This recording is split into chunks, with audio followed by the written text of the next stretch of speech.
तो कहानी की शुरुआत होती है और हम देखते हैं कि कुछ विदेशी कंपनी अमेज़न जू को तबाह कर रही थी क्योंकि उन्हें वहां पर नेचुरल गैस मिला हुआ था। इसके बाद सीन एक यूनिवर्सिटी की तरफ शिफ्ट होता है और हम सोफिया नाम की लड़की को देखते हैं जो जैक नाम के लड़के को बहुत पसंद करती थी। असल में जैक एक आदर्शवादी लड़का था और वह हमेशा सबकी मदद करता था। वहीं अगले सीन में हम सोफिया को क्लास में देखते हैं जहां उसकी प्रोफेसर उन्हें कुछ जंगली ट्राइब्स के बारे में बता रही थी। क्लास के बाद जॉन का दोस्त सोफिया के पास आता है और उसे कहता है कि जैक चाहता है कि तुम भी हमारे साथ आज रात की मीटिंग अटेंड करो। अब ये सोफिया के लिए अच्छा मौका था जिससे वह जैक से बात कर सकती थी। इसके बाद सीन चेंज होता है और हम सोफिया को उसके डैड के साथ लंच करता देखते हैं जहां हमें पता चलता है कि उसके पिता अमेरिका के बहुत बड़े वकील हैं। शाम होने के बाद हम सोफिया को उसी मीटिंग में देखते हैं जहां जैक सबको बता रहा था कि कैसे पैसे वाले लोग फ्यूल पाने के लिए नेचर को पूरी तरह तबाह और बर्बाद कर रहे हैं और उनकी वजह से ही वहां पर रह रहे ट्राइब्स को परेशानी का सामना करना पड़ रहा है और इसीलिए हमें आगे आकर कर उन्हें बचाना होगा। लेकिन यहाँ सोफिया कहती है कि उन जंगलियों को बचाने से हमें कोई फायदा नहीं होगा। अब यह बात जैक को काफी बुरी लगती है और वह सोफिया को वहां से भगा देता है। अगले दिन सोफिया जैक को सॉरी बोलती है जिससे जैक उसे माफ कर देता है और शाम को हो रही मीटिंग के लिए इनवाइट करता है। कुछ देर बाद शाम हो जाती है जहां जैक आज प्लान बना रहा था कि कैसे वह उस कंपनी को पेड़ काटने से रोक पाएंगे।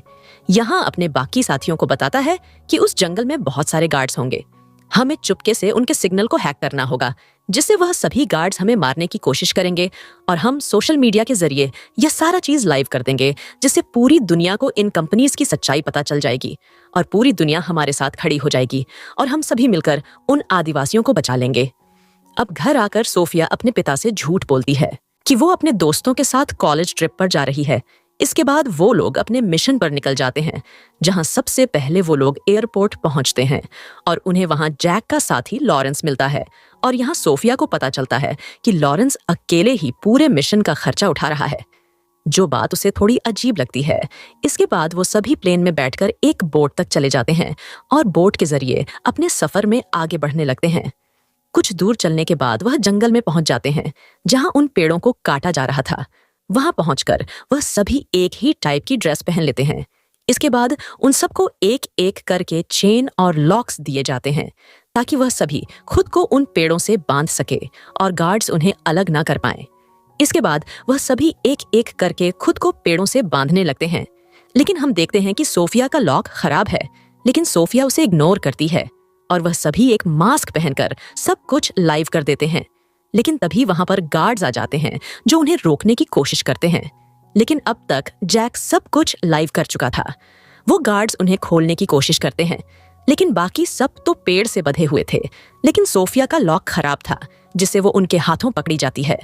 वो गार्ड्स उसे मारने की धमकी देते हैं और सोफिया जैक से मदद मांगती है, लेकिन वह तो उस गार्ड से कहता है कि तुम सब इसे मार डालो, लेकिन उसे मारने से पहले इतना जान लो कि इसके पिता अमेरिका के सबसे बड़े वकील हैं। अब वो गार्ड्स कुछ समझ पाते उससे पहले ही उनके पास किसी का कॉल आता है और वह उन्हें छोड़ने को कहता है। इसके बाद लोकल पुलिस उन्हें पकड़ लेती है, लेकिन उन्हें कुछ पैसे खिलाकर वह सभी बच निकलते हैं और अपने प्लेन में बैठकर वहां से निकल जाते हैं। वहां वह सभी अपने जीत की खुशी मना रहे थे, लेकिन इनकी खुशी ज्यादा देर तक नहीं टिकती और जंगल से गुजरता हुआ प्लेन अचानक से आउट ऑफ कंट्रोल हो जाता है और सीधे जंगल में धंस जाता है। इस क्रैश में जॉन के बहुत सारे साथी मारे जाते हैं और उन्हीं में कार्लोस भी मारा जाता है। बचे हुए सर्वाइवर्स खुद को संभालते हैं और डैनियल अपने जीपीएस को ढूंढने लगता है ताकि वह मैसेज भेजकर मदद को बुला सके। लेकिन तभी जैक की जेफ को किसी चीज की आहट होती है और वो उसे चेक करने आगे बढ़ने लगती है कि तभी कहीं से एक तीर आता है और उसकी गर्दन में घुस जाता है। जैक उसे बचाने की कोशिश करता है, लेकिन तभी एक दूसरा तीर उसके भेजे के पार हो जाता है और उसकी वहीं पर डेथ हो जाती है। जहां हम देखते हैं यह तीर किसी और ने नहीं बल्कि उन्हीं आदिवासियों ने चलाया था जिनकी यह लोग मदद करने आए थे। यहाँ वो ट्राइब्स इन सब इंसानों को नशीले तीर से बेहोश कर देते हैं। इधर डैनियल को जीपीएस मिल आता है, लेकिन वह जब तक जीपीएस को लेने भागता है कि तभी उसे भी एक तीर लगता है और वह भी बेहोश हो जाता है। इसके बाद वह सभी इन सब को नाव में भर के अपने कबीले में ले आते हैं, जहां हम देखते हैं कि इस कबीले का हर एक इंसान लाल रंग में डूबा हुआ है। अब तक जैक और उसके दोस्त को यह अंदाजा लग चुका था कि यह लोग कितने खतरनाक हैं, क्योंकि सारी जगह इंसानों की कटी फटी बॉडी वॉट्स फैले हुए थे। अब ये सभी डर के मारे रोने लगते हैं और उनके सामने अपनी जान की भीख मांगते हैं, लेकिन उन जंगलियों पर इसका कोई असर नहीं होता। इसके बाद वहां पर इन आदिवासियों की लीडर आती है, जो इन सबको चेक करती है और उन सबको एक पिंजरे में डाल दिया जाता है। इधर हम देखते हैं कि उन जंगलियों ने उनके एक साथी को पकड़ रखा है, जहां उनकी लीडर उसे चेक करती है और एक एक करके उसकी आंखों सहित उसकी जुबान को खा जाती है। अब इस भयानक मंजर को देखकर कबीले वाले बहुत खुश हो रहे थे। इसके बाद यह जंगली उस इंसान के हाथ और पैरों को काटने लगते हैं और उसे जिंदा ही खाने लगते हैं। वह आदमी दर्द से चीख रहा था, लेकिन तभी एक आदिवासी उसके सिर को धड़ से अलग कर देता है, जिससे उसकी चीख हमेशा के लिए बंद हो जाती है। अब इस भयानक हादसे को देखकर पिंजरे में बंद सभी लोग बहुत ज्यादा डर जाते हैं, क्योंकि उन्हें यह पता चल गया था कि अगली बार उनमें से किसी एक की होगी। रात को वह सभी जैक को ब्लेम कर रहे थे, क्योंकि उसी की वजह से वह सभी इस जगह पर फंसे हुए हैं। अब जैक उनसे कहता है कि हमने कोई जंगल नहीं बचाया है। असल में यह सब कुछ एक सोची समझी साजिश है, ताकि हम उस कंपनी को यहाँ से हटा सके जो जंगल को नष्ट करके गैस निकाल रही थी, और इसके बदले यहाँ पर एक दूसरी कंपनी आ जाए। और उसी कंपनी ने मुझे और कार्लोस को बहुत सारे पैसे दिए थे, और अगर मैं इस काम को करने में कामयाब हो जाता तो मेरा काफी नाम होता, जिससे मुझे पैसा और फेम दोनों ही मिल जाता। लेकिन अब सब कुछ बर्बाद हो चुका है और कुछ ही देर में यह जंगली हम सबको मारकर खा जाएंगे। लेकिन जैक उन्हें यह भी बताता है कि उस कंपनी वालों ने मुझे बताया था कि आज से 3 दिन बाद उनका बुलडोजर इस जगह पर पहुंच जाएगा, और अगर हम किसी तरह 3 दिन जिंदा बच गए तो हमारी जान बच जाएगी।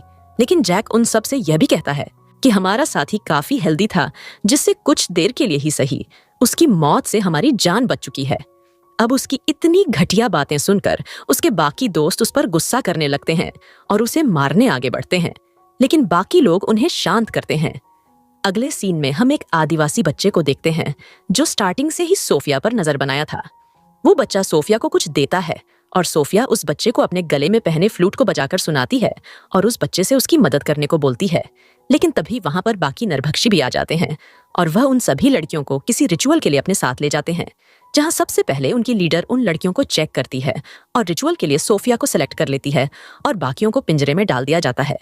यहाँ समांथा नाम की लड़की को पानी में एक बोट दिखती है और वो यह प्लान बनाती है कि मौका पाते ही वो यहाँ से भाग जाएगी। लेकिन दिक्कत वाली बात तो यह थी कि एक नरभक्षी किनारे पर उसका इंतजार कर रहा था, जिससे जैक एक प्लान बनाता है और वह अपने फोन को ऑन करके एक झाड़ी में फेंक देता है, जिससे वह कार्निवल उसके पीछे भागता है और मौका देकर समांथा पिंजरे से बाहर निकलती है और भागते हुए उस बोट तक पहुंच जाती है और बोट में छुप जाती है। इसके बाद वह कार्निवल सोफिया को पिंजरे में वापस ले आते हैं, जहां बाकी लोग उससे पूछते हैं कि उन नरभक्षी ने उसके साथ क्या किया। लेकिन हैरान करने वाली बात तो यह थी कि सोफिया को कुछ भी याद नहीं था और उसकी पूरी बॉडी पर अजीब तरह से रंग लगे हुए थे। इसके बाद वह कैनिबल उन सबको खाना देते हैं और वह सभी उसे खाने लगते हैं। लेकिन तभी उनकी एक साथी देखती है कि उसके खाने में टैटू बना है, और तभी उसे पता चलता है कि यह टैटू तो उसके साथ ही समांथा की बॉडी पर बना था। इसका मतलब यह था कि उन जंगलियों ने उसे पकड़ लिया था और वह भी उन सब के हाथों मारी गई और वह सब उसे ही खा रहे हैं। अब इतनी दर्दनाक मौत देखकर उसकी साथी बहुत डर जाती है और उसी बर्तन को तोड़कर खुदकुशी कर लेती है।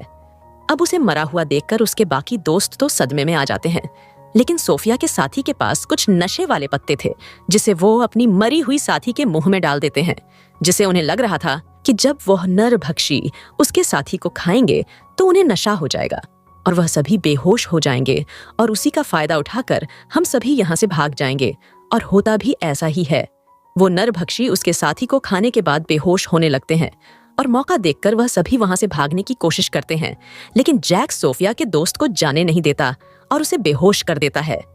सोफिया और डेनियल आगे भाग जाते हैं। इधर सोफिया के साथी को होश आता है और वह देखता है कि 2 आदमखोर उसके सामने बैठे हुए हैं, जिससे वह उन्हें बेवकूफ बनाने की कोशिश करता है, लेकिन वह जंगली उसके हाथों को खाने लगते हैं, जिससे वह अपनी जान बचाकर भागता है और वह पूरा खूनी कबीला उसके पीछे पड़ जाता है और उसे पकड़कर जिंदा ही खाने लगते हैं, जिससे उसे बहुत ज्यादा दर्द होता है और वह वहीं पर मारा जाता है। इधर वह दोनों भागते हुए नदी तक पहुंच गए थे जिसे सोफिया का साथी तो पार कर लेता है, लेकिन जब सोफिया उसे पार करने की कोशिश करती है तो वह नदी में बहने लगती है। अब इसे देखकर डेनियल सोफिया को बचाने के लिए एक पेड़ की डाल तोड़ता है और उसे पानी से बाहर खींचता है, और काफी मशक्कत के बाद वह सोफिया को बाहर निकालने में कामयाब हो जाता है। अब यह दोनों जंगल के रास्ते वहां से भागने का सोचते हैं, लेकिन तभी कुछ दूर चलने के बाद उनके सामने एक भयानक मंजर आता है, जहां उन आदिवासियों ने उनके बाकी साथियों को मारकर उनके पुतले गाड़ दिए थे। अब वह सभी वहां से भागने वाले थे कि तभी उन्हें अपने साथी के फोन बजने की आवाज आती है, जिससे वह उसे तोड़कर अपने पास रख लेते हैं। लेकिन तभी वहां पर वह जंगली आ जाते हैं और उन्हें फिर से बेहोश कर देते हैं। जब सोफिया की आंख खुलती है तो वह देखती है कि उसके सारे शरीर पर कुछ पाउडर लगाकर उसके ऊपर रिचुअल किया जा रहा है। वहीं डेनियल को बांधकर उसे पूरी तरह से मारा जा रहा था और वह दर्द से चीख रहा था।